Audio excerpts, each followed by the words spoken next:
Hello everyone and welcome to the Complete Rock Guitar Beginners series. Now today we're going to be talking about music theory.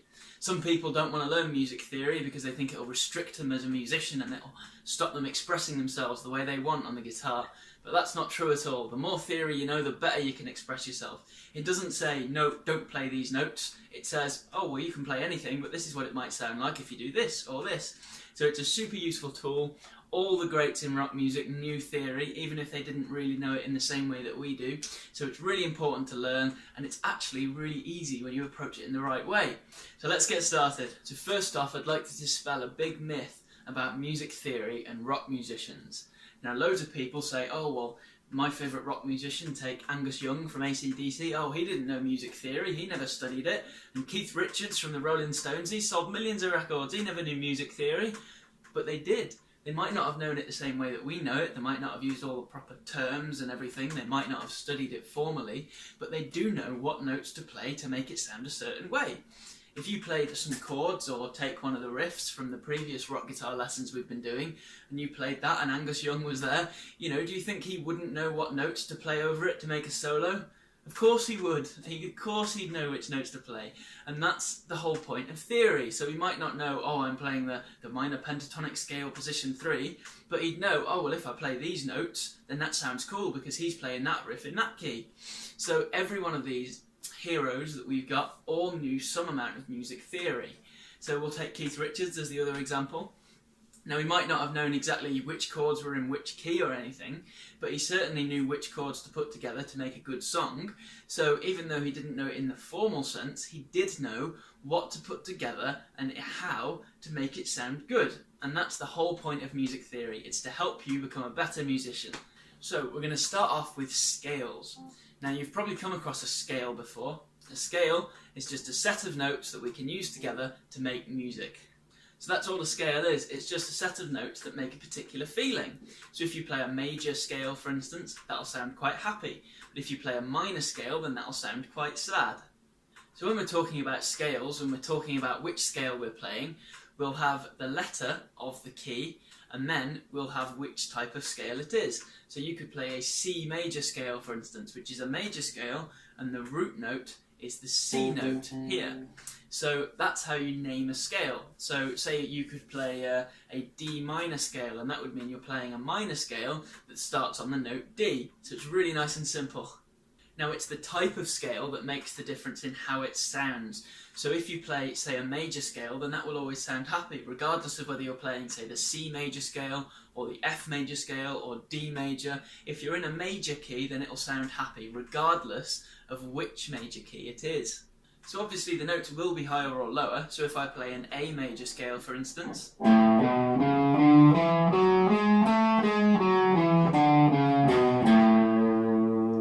then that sounds happy, but it does sound lower than if I play, say, a C major scale.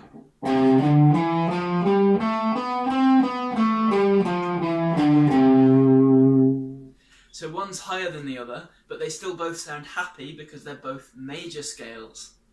But why is this? Surely if we're playing different notes, it should sound different, right? Well, it does sound different because technically we are playing different pitches, but the overall feeling is the same. And this is because the feeling of the music you create, so whether it's happy or sad or angry or aggressive or whatever, is down to the distances between the notes in the songs. It's not down to the notes themselves. So, for instance, if you play two notes that are 6 frets apart, that sounds pretty evil. So if I play, say, the open E string, and then I go to the 6th fret on the E string, like this, that sounds quite evil, doesn't it? Because of the distance between the notes. So I can do that again on the A string now, so I can play the A string, and then the 6th fret on the A string.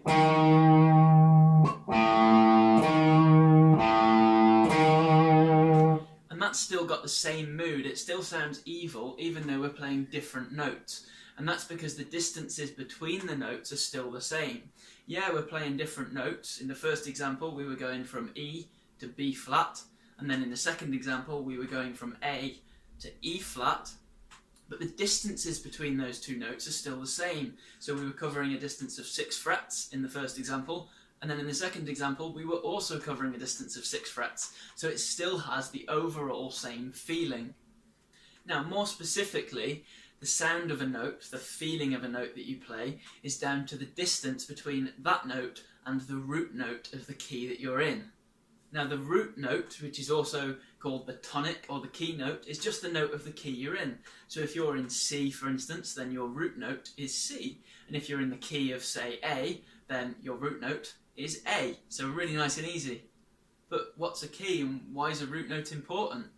Well, a key is just a set of notes that we use to make music.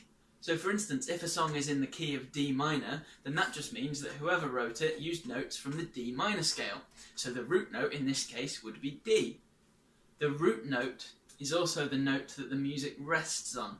So if you play like a C major scale, for instance, all of the notes sound slightly tense, and then when it gets back to C again, it sounds finished. So I'll do that for you. I'll play a C major scale.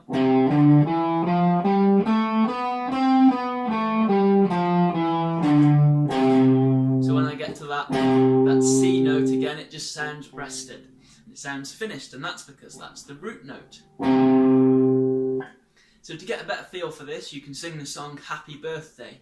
So do that now at home and see if you can try and figure out which one the root note is. So is it the first note? Is it one of the notes in the middle? Well, it's actually the last note of the song. Happy birthday to you. As you can tell, I'm not much of a singer, but it's to you, and then it sounds finished. The music sounds rested, and that's why it's the root note. So it's really common to end on the root note when you're doing a song because it makes the song sound finished and it removes all that tension. So all of the notes in the scale sound slightly tense, some more than others, and then when you get back to the root note again, it resolves all the tension and it just sounds finished. So now we know what the root note is, we can move on to the other notes. So the sound of those other notes in a key or in a scale is down to the distance between it and the root note. So for instance, in this example that we did before, if we were in the key of E, then the distance between this note and this note is 6 frets. So we take the distance from the root note to whatever note you're playing, and that defines the feeling of it. So this note, 6 frets up from the root note, sounds quite evil. So regardless of which key you play in, if you play the note that's 6 frets up from the root note, it will sound evil. So if I play, say, the C note that's on the 3rd fret of the A string, now if I move 6 frets up, that takes me okay, 1, 2, 3, 4, 5, 6. So now I'm on the 9th fret here. So if I go, that sounds quite evil and really tense. Even though we're playing different notes, the distance between the root note and the other note we play is the same, so it sounds the same. It's all about the distance between whatever note you're playing and the root note of that key. Now, the distance between the root note and another note is called an interval. So an interval is just the distance between two notes. So for instance, that's an interval of 6 frets. So we'll go through the names of the different intervals and things in the next beginner guitar lesson. But for now, it's just enough to know that an interval is just the distance between two notes. And when you put a load of intervals together, that's when you get a scale. So a scale, for instance, a major scale might say, okay, if you want to play a major scale, then play your root note. So I'll take A, for instance, and then you play the note 2 frets up, and then you play the note 4 frets up, and 5 frets up, and so on, and you go up. So a scale is just a set of intervals put together that will make a particular feeling when you play them all. So that pattern of, say, with the major scale, root note, and then 2 frets up, 4 frets up, 5 frets up, and so on, that pattern will stay the same regardless of which key you play in and which note you start on. If you pick, say, this note as the root note, then you could go, okay, play that root note, and then the note 2 frets up, 4 frets up, 5 frets up, and so on. So that pattern doesn't change when you moved it to a different key. You move the pattern up or down the neck, for instance, to go higher or lower, but the distances between the notes in that scale stay the same, and that means that it'll still have the same feeling regardless of whether you play an F major scale or a G major scale or a C sharp major scale. They'll all have roughly the same feeling. So every single scale in existence is just made up of a set of intervals like this.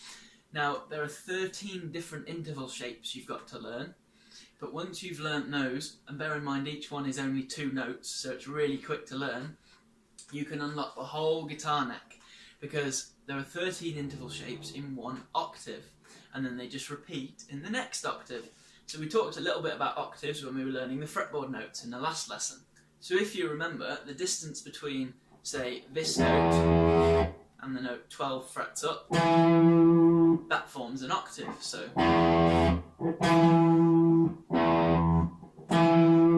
they're both the note E in this example. I'm playing on the low E string, the note E, open, and then the note on the 12th fret. So they're 1 octave apart. So they're both the root note of the key because they're both E notes. Now, all of the different notes in between, each one of these forms an interval. So the distance between, say, the root note and the note 3 frets up, that forms an interval, or the distance between the root note and the note 10 frets higher, that also forms an interval. But there are only 13 shapes, remember, or even 12 really, because one of them is just what we call unison. So an interval of unison just means 1 note. It just means a distance of 0 frets. Just like that. So really nice and easy. So that's not even really one that you need to learn. So that means we could have the distance between the root note and 1 fret higher, or 2 fret higher, or 3 frets higher, 4 frets higher, 5 frets higher, and so on. And once you learn those, and you learn what they look like on the fretboard when you take them across strings, then all you have to do is put those together in different patterns to form different scales. So then you can really understand guitar scales. You don't just have to think, oh well, this just looks like a mess of dots on a page, I don't really know how to use it. You can think, oh okay, so it's made up of those intervals. Ah, well, that means it'll probably sound like this, and then you can play it and, oh yeah, it does sound like that. Oh, well, that would be cool for writing a rock song, or for writing a solo to that other song that I wrote, you know. So once you learn all these intervals, then you can learn any scale you like really, really quickly. So the notes just repeat in each octave. So that means that if you learn all of the interval shapes in 1 octave, then you can just transfer that to all the other octaves on the guitar neck. So you can play a scale all over the neck, and you only have to learn 1 little shape for each scale. And that shape is just made up of the interval shapes that you will have already learned. So it's really, really easy. Now, I know this lesson's short, that's all we're going to cover, but I wanted to give you a little quick primer of music theory without giving you too much all at once. So in this lesson, we've learned that the root note is the note that the key rests on. So if we're in C, then the root note is C. A key and a scale, they're just sets of notes that people use to write music. So if you're in the key of, say, D flat minor, then that means the person who wrote the music has just used the notes from the D flat minor scale to write the music. So that's really nice and easy.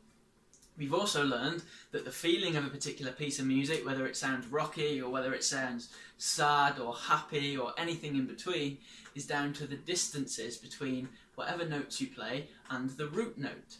So it's not down to whether you're playing in C or in F or in G, it's just down to the distance between the root note and whatever other notes you play.